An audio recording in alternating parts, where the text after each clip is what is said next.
Cairo, a city that never truly sleeps. Its streets always whisper, and its walls always carry secrets far heavier than anyone imagines. But on one single day, just one, that city changed from a beating heart of life into an open theater of flames. The hours moved fast. Smoke rose from multiple places at once, and people stood frozen, unable to understand. What is happening? Who started this? And why is all of Cairo suddenly burning? History recorded that day as the Cairo Fire, January 1952. Dozens, even hundreds of establishments were destroyed. Cinemas, hotels, shops, cafes, famous places in the heart of the capital. But the strange part was not only the scale of the fire. The strange part was its precision.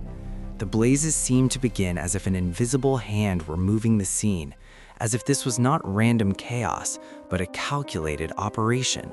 Imagine looking out from a window and seeing smoke from one direction, then minutes later, flames from another, then a third and a fourth. It was as if Cairo had entered a collective nightmare. People ran, cars stopped, voices rose, and the city asked, was this revolt, revenge, a message, or the beginning of the end?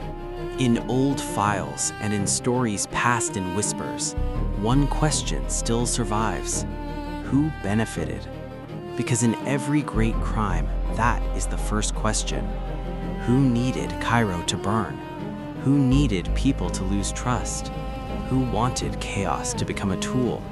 And most importantly, who had the ability to execute something of this scale, then vanish without leaving a single agreed-upon name behind? One version says it was public rage spiraling out of control. Another says no, it was far bigger than mere anger, because anger may create riots, but it does not easily create terrifying coordination like this. The selection of targets, the timing, the speed that pushed the capital into psychological collapse within hours, all of that suggests a mind at work. Some pointed fingers at political forces. Some said certain circles wanted to destroy what remained of the old order's prestige. Others argued that organizations, hidden networks, or power brokers understood that a fire like this could open an entirely new chapter in Egypt's history. And some went even further, suggesting that the event was a deliberately managed descent into disorder. But here is where the story becomes truly unsettling. When an event is this massive, time usually reveals the culprit, the plan, the names, who ordered it, who executed it, who profited. But with the Cairo fire, the truth itself seems to have burned with the buildings. Every lead disappears. Every accusation meets a counter-accusation. Every version opens the door to 10 more. Some witnesses spoke of strange scenes, fast movements, unknown faces, a shared feeling that what was happening was organized, that some people somehow knew this day would not pass normally. Does that prove premeditation? Or did shock make every detail feel like evidence? It is a valid question, but the greater one remains. Why is there still no final explanation that convinces everyone? Because on that day, Cairo was not only burning physically, it was burning politically, psychologically, symbolically.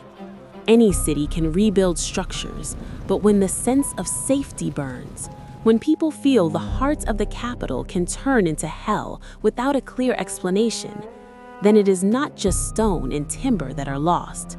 Something much deeper is destroyed. And that is why many came to see the Cairo fire not as an isolated incident, but as a sign, a signal, a turning point, as if the city itself were announcing that an entire era was dying and another was crawling out from beneath the ashes.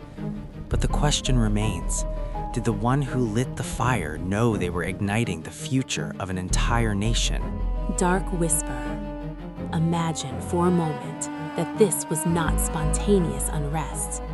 Imagine a room somewhere, people seated around a table, a map of Cairo spread before them, target names, timetables, entrances, exits, and one final calm order: begin.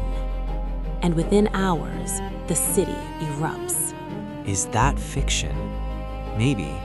But what makes it frightening is that reality itself allows it to feel possible. Because what happened was too large to forget, too obscure to fully understand, and too dangerous to dismiss as coincidence. The more years pass, the heavier the story becomes. And every time the archives open, we discover that the truth is still incomplete. At the center of it all stands Cairo itself, a silent witness. The streets that saw the flames, the buildings that vanished, the people who spent a lifetime saying, "We saw that day, but we never truly understood it." Perhaps because some crimes are not meant only to destroy. Perhaps their real purpose is to leave everyone in permanent doubt, to make you unsure who the real enemy was, to make every explanation suspect, to keep the truth one step away, forever. So let us arrange the possibilities. Possibility 1. Mass anger exploded into catastrophe. Possibility 2. Organized groups exploited the moment and guided the fires with care. Possibility 3.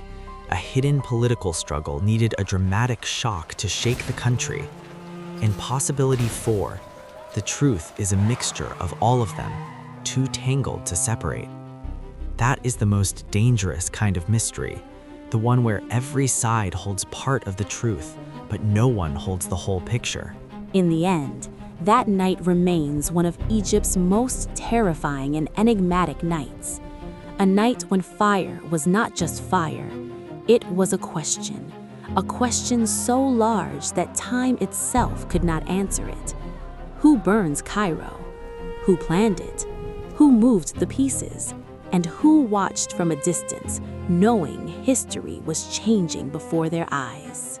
Perhaps the answer was lost. Perhaps it was buried. Perhaps it truly burned away. But one thing is certain. Some cities keep memories that never die. And Cairo, even after all these years, still whispers through the smoke. I burned, but the secret remained hidden. Suspenseful ending. That's what makes the Cairo fire more than a chapter of history.